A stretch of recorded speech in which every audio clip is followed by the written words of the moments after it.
Assalamualaikum warahmatullahi wabarakatuh. Salam sehat semuanya. Sebelumnya, perkenalkan nama saya Vera Dwi Agustin dari kelas 2C Manajemen dengan NIM 21031020005 dari Universitas PGRI Madiun. Di sini saya akan menjelaskan dua soal tentang laporan arus kas. Yang pertama, di sini ada ringkasan transaksi PT Sentosa Abadi selama tahun 2008. A. Penjualan kredit sebesar 284 juta.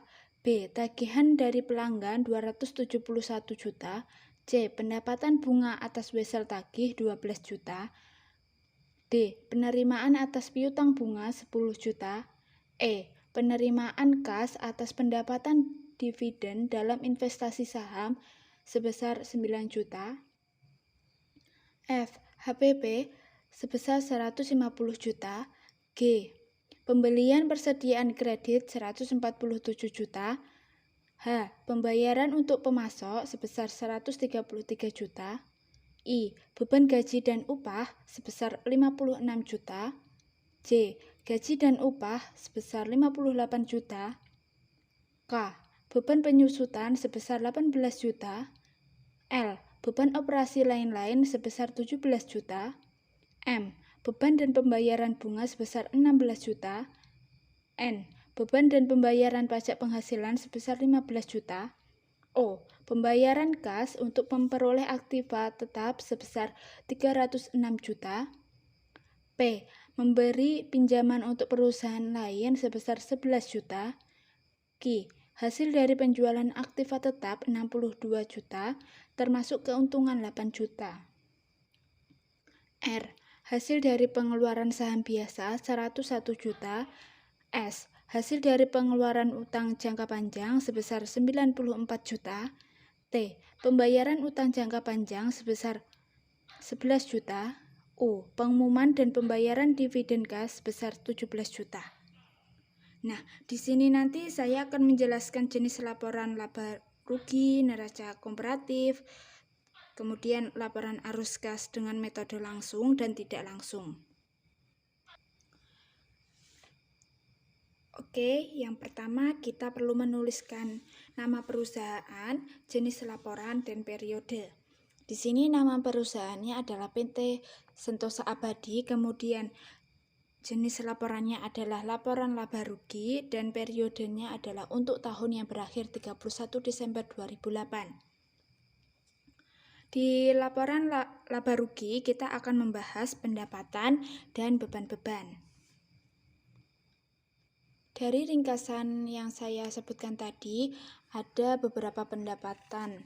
Yang pertama di sini ada pendapatan penjualan sebesar 284 juta, kemudian pendapatan bunga 12 juta, pendapatan dividen 9 juta, kemudian keuntungan dari penjualan aktiva tetap 8 juta. Kemudian dari pendapatan ini kita jumlah dulu sehingga menjadi total pendapatan sebesar 313 juta. Nah, yang kedua ini ada beban-beban. Di sini beban-beban terdiri dari HPP sebesar 150 juta, kemudian beban upah dan gaji karyawan itu 56 juta, beban penyusutan itu 18 juta, kemudian ada beban operasi lainnya itu 17 juta, beban bunga 16 juta, kemudian ada beban pajak penghasilan sebesar 15 juta. Nah, kemudian di sini ini kita total sehingga totalnya adalah 272 juta. Kenapa ini dikasih kurung? Karena nanti ini akan dikurangi. Sehingga perumusannya sebagai berikut. Nah, di sini total pendapatan dikurangi dengan total beban. Nanti akan ketemu laba bersihnya. Di sini total pendapatannya adalah 313 juta dikurangi 272 juta sehingga akan menghasilkan laba bersih sebesar 41 juta. Setelah laba rugi, kita akan masuk ke neraca komparatif. Di sini ada neraca komparatif. dari PT Sentosa Abadi di tahun 2008 dan 2007. Namun sebelum itu, apa sih neraca komparatif itu? Neraca komparatif adalah laporan keuangan yang dibuat untuk melakukan perbandingan antar elemen yang sama untuk beberapa periode yang berurutan atau periode lama dengan yang baru. Nah, di sini yang akan dibandingkan adalah 2008 dan 2007. Di sini juga ada beberapa transaksi dari aktiva dan pasiva. Nah, yang pertama kita akan membahas aktiva dulu. Di sini ada kas. Pada tahun 2007 itu sebesar 42 juta, kemudian 2008 itu 22 juta. Maka ini mengalami penurunan. Yang awalnya 42, kemudian di 2008 itu menjadi 22, jadi turun sebesar 20 juta. Karena turun, maka dikasih tanda kurung. Kemudian piutang. Di sini piutang 80 juta pada tahun 2007 dan di 2008 itu 93 juta. Jadi ini mengalami kenaikan sebesar 13 juta. Selanjutnya ada piutang bunga. Di sini pada tahun 2007 itu 1 juta. Kemudian di 2008 itu 3 juta. Jadi mengalami kenaikan 2 juta. Kemudian di sini ada persediaan. Pada tahun 2007 itu 138 juta dan di 2008 itu 135 juta. Nah, di sini mengalami penurunan sebesar 3 juta. Kemudian di sini ada beban dibayar di muka. Pada tahun 2007 itu 7 juta dan di 2008 itu 8 juta. Maka dari 2007 ke 2008 itu mengalami kenaikan sebesar 1 juta. Selanjutnya ada piutang jangka panjang dari perusahaan lain. Nah, di 2007 ini tidak ada nilainya, oleh karena itu langsung saja kita tulis 11 juta karena mengalami kenaikan di 2008. Yang terakhir ada aktiva tetap. Di 2007 itu 219 juta dan di 2008 itu 453 juta. Nah, ini mengalami kenaikan sebesar 234 juta. Selanjutnya, kita total mulai dari kas sampai aktiva tetap, baik itu di 2008, 2007, atau naik turunnya. Di 2008 ini hasilnya adalah 725 juta, di 2007 itu 487 juta, dan di naik atau turunnya ini sebesar 238 juta. Selanjutnya adalah kewajiban atau pasiva. Yang pertama di sini ada utang. Pada tahun 2007 itu 57 juta dan di 2008 itu 91 juta. Maka mengalami kenaikan sebesar 34 juta. Nah, selanjutnya lagi ada utang gaji. Pada 2007 itu 6 juta. Di 2008 itu 4 juta. Jadi mengalami penurunan sebesar 2 juta. Kewajiban akrual di tahun 2007 itu 3 juta dan di 2008 itu 1 juta, maka mengalami penurunan juga sebesar 2 juta. Nah, di sini ada hutang jangka panjang pada tahun 2007 itu 77 juta dan di 2008 itu 160 juta. Maka mengalami kenaikan sebesar 83 juta. Untuk ekuitas pemilik, di sini tidak ada penurunan dan kenaikan, maka kita kosongkan saja.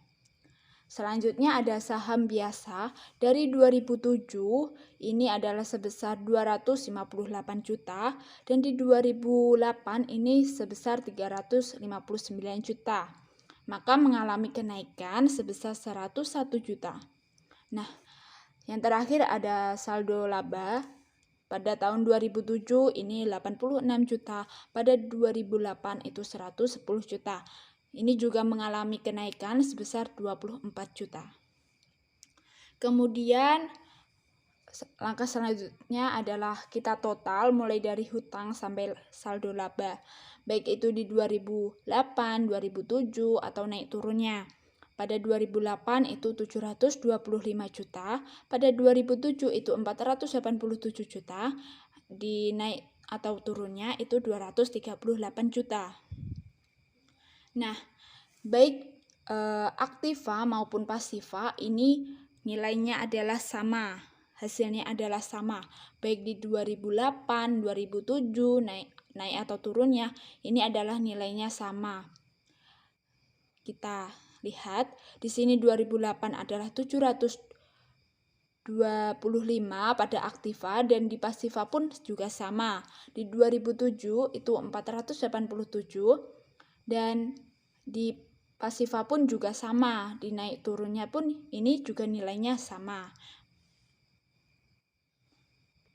Selanjutnya adalah laporan arus kas dengan metode langsung. Nah, di metode langsung ini terdapat 3 aktivitas. Yang pertama itu ada aktivitas operasi, yang kedua itu ada arus kas dengan aktivitas investasi, yang ketiga ada arus kas dari aktivitas pendanaan. Yang pertama kita bahas adalah arus kas dari aktivitas operasi. Di aktivitas operasi ini ada 2, penerimaan dan pembayaran. Kita bahas yang penerimaan dulu. Penerimaan dari pelanggan itu 271 juta, kemudian penerimaan bunga atas piutang itu 10 juta, penerimaan dividen atas saham itu 9 juta. Kemudian kita jumlahkan sehingga total penerimaan kas itu adalah 290 juta. Selanjutnya adalah pembayaran. Arti pembayaran di sini adalah kita mengeluarkan uang. Jadi nanti ada tanda kurung seperti ini. Itu artinya nanti akan dikurangi.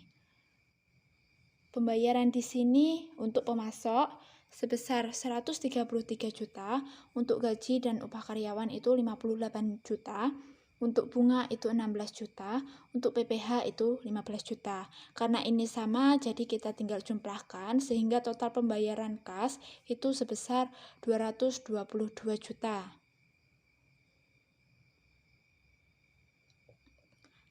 Kemudian, bagaimana cara menghitung arus kas masuk bersih dari aktivitas operasi? Maka kita tinggal mengurangkan saja. Total penerimaan kas dikurangi dengan total pembayaran kas. Jadi 290 juta ini kita kurangi dengan 222 juta, maka hasilnya adalah 68 juta. Sehingga arus kas masuk bersih dari aktivitas operasi adalah 68 juta. Selanjutnya adalah arus kas dari aktivitas investasi. Di sini kita mengeluarkan uang untuk berinvestasi. Nah, di sini yang pertama ada perolehan aktiva tetap, itu sebesar 306 juta, kemudian ada pinjaman pada perusahaan lain itu 11 juta, hasil dari penjualan aktiva itu 62 juta. Kenapa tidak ada kurung di sini?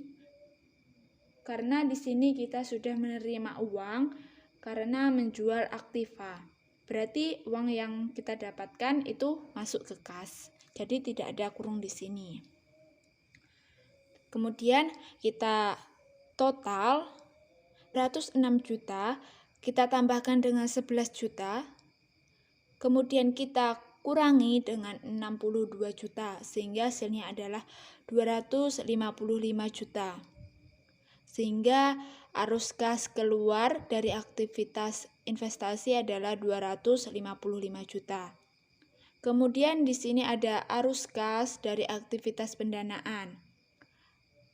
Ada pendapatan dari penerbitan saham biasa itu sebesar 101 juta, pendapatan dari pengeluaran hutang jangka panjang itu 94 juta, pembayaran utang jangka panjang itu 11 juta, sedangkan pembayaran dividen itu 17 juta. Kenapa pembayaran itu kita kasih tanda kurung? Karena di sini nanti kita mengeluarkan uang. Sedangkan di pendapatan ini ada pendapatan masuk ke kas, jadi tidak ada kurungnya. Kemudian kita totalkan sehingga arus kas masuk dari aktivitas pendanaan itu sebesar 167 juta. Selanjutnya adalah penurunan kas bersih. Bagaimana menghitung penurunan kas bersih? Kok bisa hasilnya 20 juta? Cara menghitungnya adalah 68 juta yang berasal dari arus kas masuk bersih dari aktivitas operasi itu dikurangkan dengan 255 juta dari arus kas keluar dari aktivitas investasi ditambah 167 juta dari arus kas masuk dari aktivitas pendanaan. Jadi hasilnya adalah 20 juta. Selanjutnya adalah nilai sisa kas pada tanggal 31 Desember 2007. Ini dari mana hasilnya? Kok 42 juta? Hasilnya adalah dari neraca komparatif. Di sini ada 42 juta. Kita tulis saja di sini, kemudian kita kurangkan, jadi hasilnya 22 juta. Dan hasilnya adalah sama di 2008. Setelah laporan kas secara langsung, sekarang laporan kas secara tak langsung. Di sini sudah ada jawaban laporan arus kas tak langsung. Di laporan arus kas tak langsung ini juga terdapat 3 aktivitas. Ada aktivitas operasi, ada aktivitas investasi, ada aktivitas pendanaan. Yang menjadi pembeda antara laporan arus kas tak langsung dengan laporan arus kas langsung itu apa? Laporan kas tak langsung itu ada laba bersihnya. Laba bersih itu sendiri berasal dari laporan laba rugi yang sudah kita bahas tadi di sini. Oke, langsung saja kita bahas. Di sini arus kas dari aktivitas operasi. Laba bersih senilai 41 juta. Kemudian penambahan atau pengurangan pos-pos yang mempengaruhi laba bersih dari arus kas itu antara lain yang pertama itu ada penyusutan 18 juta, kemudian keuntungan atas penjualan aktiva itu 8 juta, peningkatan piutang itu 13 juta, peningkatan piutang bunga itu 2 juta, penurunan persediaan itu 3 juta, kenaikan beban dibayar di muka itu 1 juta, peningkatan hutang itu 34 juta, penurunan utang gaji itu 2 juta, penurunan kewajiban akrual itu 2 juta. Nah, jangan lupa yang ada tanda kurungnya itu nanti dikurangi. Jadi, langsung saja kita total dan hasilnya adalah 27 juta. Jadi arus kas masuk bersih dari aktivitas operasi itu laba bersih ditambah dengan total dari ini tadi. Jadi hasilnya 68 juta. Selanjutnya di sini ada arus kas dari aktivitas investasi. Investasi ini tadi seperti pada metode yang langsung sama saja. Perolehan aktiva tetap itu 306 juta, kemudian pinjaman dari perusahaan lain itu 11 juta, dan hasil penjualan aktiva itu 62 juta. Penjelasannya sama seperti di metode langsung. Kemudian kita totalkan, jadi arus kas keluar dari aktivitas investasi itu berjumlah 255 juta. Dan sekarang ada arus kas dari aktivitas pendanaan. Di sini ada pendapatan dari penerbitan saham biasa sebesar 101 juta, kemudian ada pendapatan dari pengeluaran utang jangka panjang itu 94 juta, pembayaran utang jangka panjang itu 11 juta, dan pembayaran dividen itu 17 juta. Jangan lupa yang dikurung itu nanti dikurangi. Jadi arus kas masuk dari aktivitas pendanaan itu sebesar 167 juta. Nah, sekarang penurunan kas bersih. Bagaimana cara menghitungnya seperti yang tadi, 68 juta ini dikurangi dengan 255 juta, kemudian ditambah dengan 167 juta, jadi hasilnya itu minus 20. Kemudian nilai sisa kas pada tanggal 31 Desember 2007 sebesar 42 juta. Ini berasal dari neraca komparatif yang tadi. Kemudian kita kurangkan saja 20 dikurangkan dengan 42, jadi hasilnya adalah 22 juta. Sama. Jadi nilai akhir dari metode langsung dan tidak langsung itu hasilnya adalah sama, yaitu 22 juta. Oke, selanjutnya nomor 2. Di soal ini mengenai free cash flow atau arus kas bebas. Oke, saya bacakan dulu soalnya. Diketahui perusahaan Allied Food Product memiliki nilai NOPAT, Net Operating Profit After Tax, sebesar 170,3 US dollar dengan nilai depresiasi dan amortisasi sebesar 100 dolar. Selain itu, diketahui data aktiva perusahaan tersebut adalah 1.520 US dollar di tahun 2012 dan meningkat menjadi 1.800 US dollar di tahun 2013. Hitunglah berapa hasil arus kas operasi dan hasil dari investasi bruto pada modal operasi dan juga hasil dari perhitungan free cash flow perusahaan dengan menggunakan rumus free cash flow.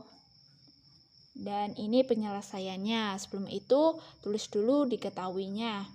Diketahuinya NOPAT, Net Operating Profit After Tax, atau keuntungan bersih dari operasi perusahaan setelah pajak, 170,3 US dollar.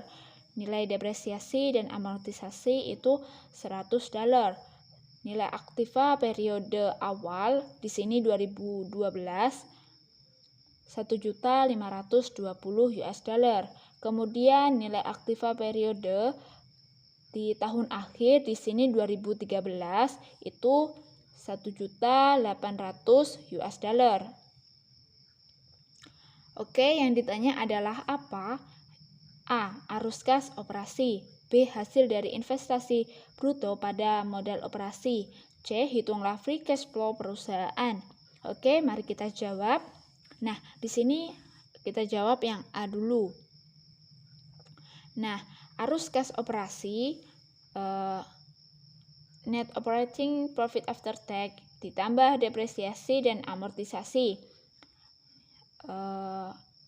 Net operating profit after tax itu 170,3 US dollar ditambah 100 dolar sehingga 270,3 US dollar.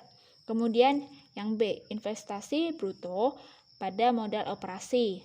Jadi cara menghitungnya adalah nilai aktiva 2013 atau yang akhir dikurangi dengan nilai aktiva 2012 atau yang tahun awal. Kemudian kita tinggal memasukkan saja 1.800 US dollar dikurangi 1.520 US dollar sehingga ketemulah hasilnya 280 US dollar. Jadi untuk yang C ini dari sini kita bisa mencari free cash flow. Free cash flow itu cara mencarinya dengan cara arus kas operasi dikurangi investasi bruto pada modal operasi. Jadi 270,3 US dollar dikurangi dengan 280 US dollar sehingga hasilnya adalah negatif 109,7 US dollar. Cukup sekian penjelasan dari saya mengenai laporan arus kas, baik itu laporan laba rugi, neraca komparatif, laporan arus kas metode langsung dan tak langsung, dan laporan arus kas bebas.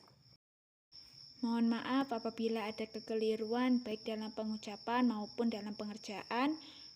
Dan terima kasih sudah menonton sampai akhir. Wassalamualaikum warahmatullahi wabarakatuh.